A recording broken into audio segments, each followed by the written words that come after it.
आप जी को ये बताना दास का कर्तव्य बना है। नो ना सोचियो को लालच में बतावे दास, नहीं, मेरा कर्तव्य बनता है आपको ये प्रेरणा देने का।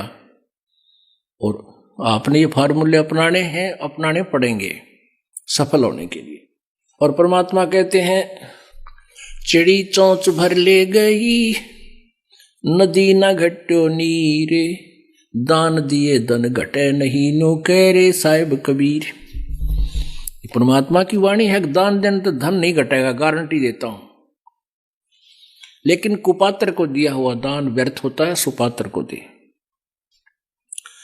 10वां अंश गुरु को दीजिए, जीवन जन्म सफल कर लीजिए। गुरु बिन होम यज्ञ नहीं कीजिए, गुरु की आज्ञा माहे रहीजे। गुरु सुर तुरु सुरधेनु समाना, पावे चरण मुक्ति परवाना। गुरु जी कहते हैं सुरतरु और सुरधेनु समाना। आप एक कथा कहानियां सुना करते थे कि स्वर्ग में एक कल्प तरु है। स्वर्ग में एक कल्प तरु है, तरु माने वृक्ष। उसके नीचे बैठ के जो भी कल्पना करते हैं वही वस्तु उसको प्राप्त हो जाती है स्वर्ग में। अब पुण्यात्माओं, वो के है कल्प तरु। जैसे आप होटल में चले गए और होटल में आपसे पहले 10,000, 2,000, 4,000 रुपये जमा करा लेते हैं और बहरा आ गया नौकर, हाँ जी बोलो क्या भाई, रोटी ला, दाल ला, है कोई फलानी चीज ला, कोई कैंपा कोला ला दे, 1 मिनट में ला रखेगा। लेकिन वो तो आपकी जेब कट रही है, आपकी कमाई समाप्त हो रही है। और स्वर्ग में जो कल्पतरु से आप मांगने जाते हो, और यहां जो गुरु कल्पतरु है, ये जो देगा वो आपने लौटाना को नहीं, आपकी पूंजी बढ़ेगी घटे नहीं। एक वहां कामधेनु बोलते हैं, उस कामधेनु माने गाय, काम माने मनोकामना पूर्ण करने वाली। कहते कामधेनु से जो भी खाद्य पदार्थ आप अर्ज करोगे वो तुरंत आपको उपलब्ध करा देगी। खीर, पकवान, कचौड़ी, पटौड़ी, हलवे, कोई भी फ्रूट वो आपको देगी।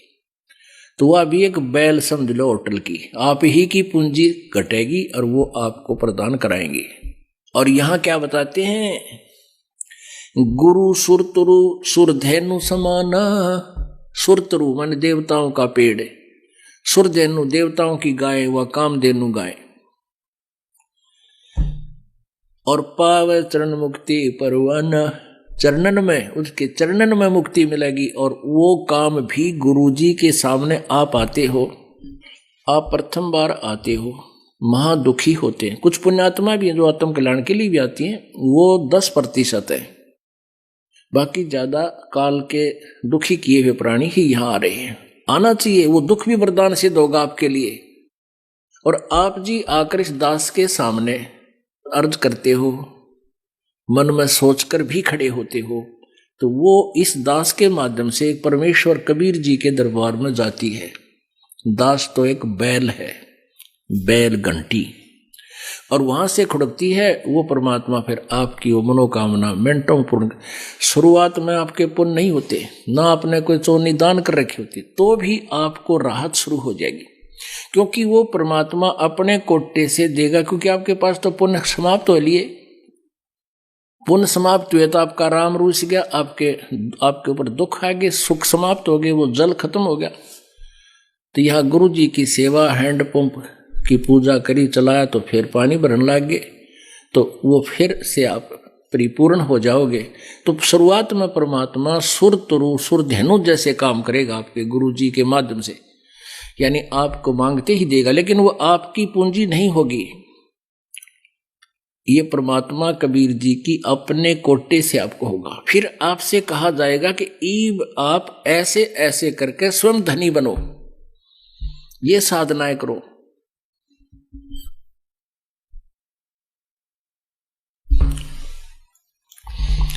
तन मन धन सुरतरु सुरधेनु समाना, गुरु सुरतरु सुरधेनु समाना, पावे चरणन मुक्ति परवाना। तन मन धन अर्प गुरु सेवे, हो गलतान उपदेश ही लेवे। जिस दिन उपदेश लेवे उस दिन समर्पित हो जा भगवान के, मन में दोष कपट नहीं रखे, सच्ची श्रद्धा से उपदेश ले, फिर डट के मर्यादा रखे, खूब भजन करे और गुरु जी के प्रति परमात्मा के तुल प्यार रखे, लगाव रखे, श्रद्धा रखे। सतगुरु की गति हृदय धारे, और सकल बकवाद निवारे। जो गुरुदेव आदेश दे उतना ही करे। आपने जो पहले अपने हिसाब से जो भी ज्ञान सोच रखा है, जो भी क्रियाएं करते हो, सब बकवाद न कह दे, एक तरफ फेंक दे। गुरु के सम्मुख वचन ना कहे, सोच से रहनी गहनी सुख ले। गुरु के सामने फालतू बकवाद नहीं करे, प्रार्थना करे और गुरु जी जो आदेश दे उतना ही उसको सुनकर चल पड़े, जैसे जो आपकी आज्ञा। इतनी ही क्रिया, इतना ही आपका कर्तव्य बनता है। गुरु के सम्मुख वचन ना कहे, सो शेष रहनी गहनी सुख ले। गुरु से शेष करे चतुराई, सेवाहीन नरक में जाई। गुरु जी के सामने चतुरता से जो पेश आता है, चतुराई करता है, उसकी भक्ति नष्ट हो जाती है, सेवाहीन हो जाता है और नरक का भागी बनता है। शिष होए सर्वस निवारे, ये कपट मुख प्रीत उचारे। कहते हैं शिष होकर और गुरु जी के ऊपर समर्पित नहीं है, बता ये दास के मांगेगा आप तय। कहते हैं गुरु तो ऐसा चाहिए शिष्य का कछु ना ले। शिष्य लेना माने मांगना, रात्रि पर्ची काट दूं, इतना कर दूं, 100 फंड करे और 100 बहाने बना के ये संत पैसे इकट्ठे करते हैं, गुरु जी का आशीर्वाद है। एक संत बतावा है, वहां कहते हैं एक यमुना नगर ते एक माई आई, सत्संग सुनकर, वो नाम ले रखे था हमारे से पहले, वो किसी और संत से जुड़ी हुई थी और उनके रिश्तेदार अभी भी उसी से जुड़े हुए थे। यमुना नगर से एक माई जो हमारा उपदेशी होगी थी, उस पुराने नकली संत ने छोड़कर, जैसे सत्संग समापन हुआ उससे अगले दिन फिर उल्टी आ ली।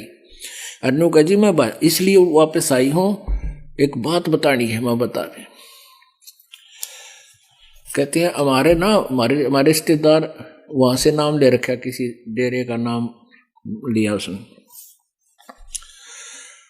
और उनको मैं समझाती हूँ यहाँ नहीं आते, वहीं लगे हुए हैं, मैं भी पहले वहीं थी। तो वहां नु कहे कि 25 लाख की एक टोकरी, वह बिरानी मिर्च बतावे थी, कोई नींबू बतावे थी, एक टोकरी, उसमें मेरे ख्याल में 2 धड़ी 10 किलो मिर्च होंगी। वो हमारी संगत के ने वहां से बोली ला कर ली, वह कहती 25 लाख पर बोली चली गई एक टोकरी मिर्च की। नो के गुरु जी के आशीर्वाद है इस पर, या खेती करते हैं वो गुरु जी करवाते हैं। और नो के गुरु जी ने इसमें अड़बाया था, गुरु जी ने इसमें ट्रैक्टर चलाया था, जब यह मिर्च पैदा हुई है या खेती बनी है, तोरी बनी है, जैसे भी। फिर उन श्रद्धालुओं की श्रद्धा को खरीदते हैं वो लोग।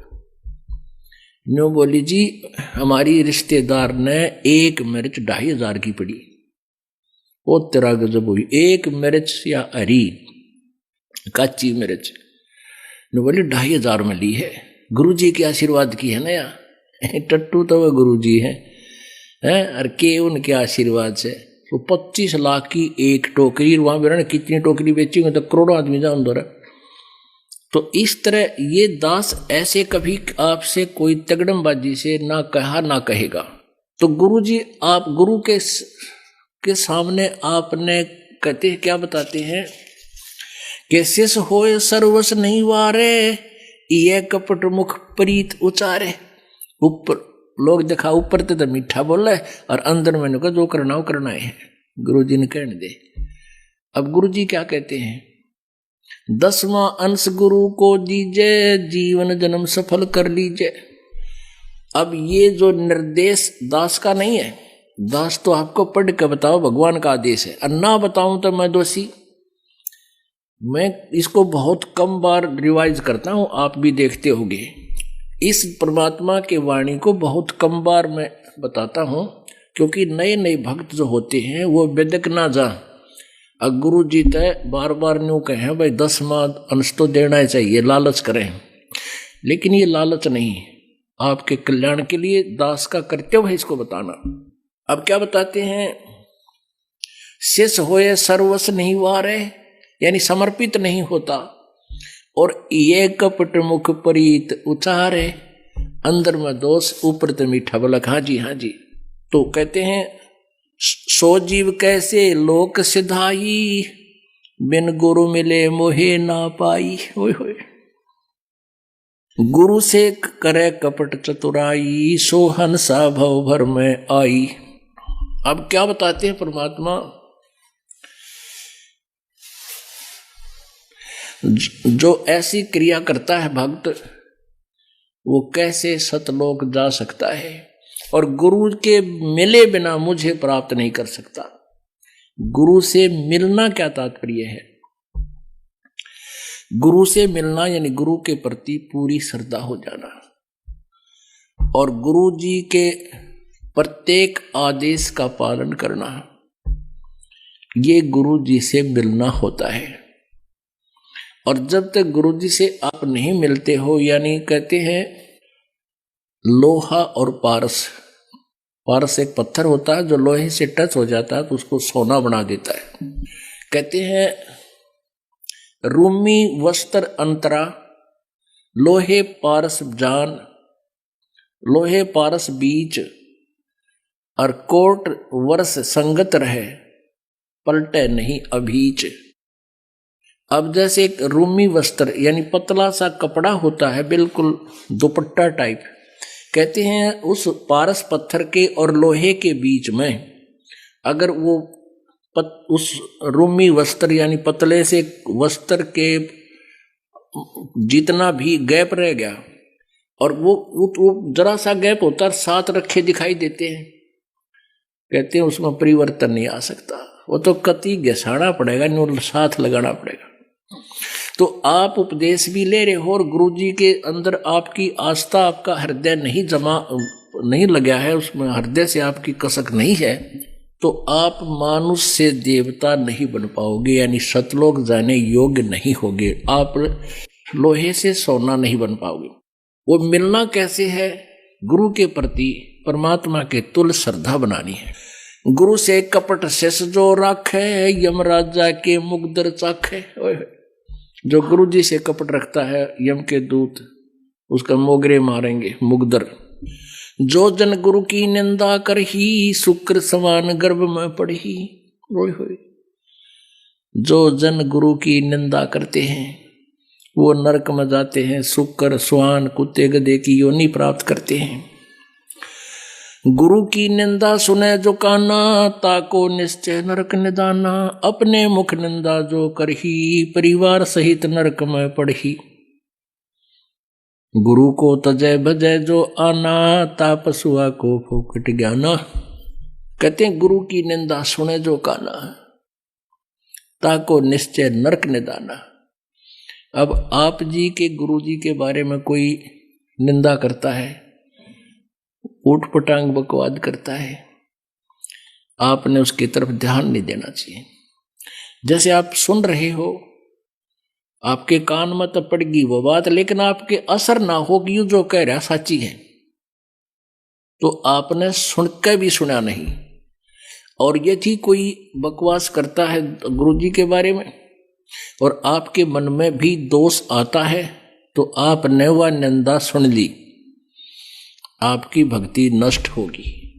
आप विचार करो पुण्यात्मा, आप यहां आते हो, अपनी आंखों देख रहे हो यहां क्या हो रहा है, और फिर एक थर्ड पर्सन की बात को आप यकीन करते हो।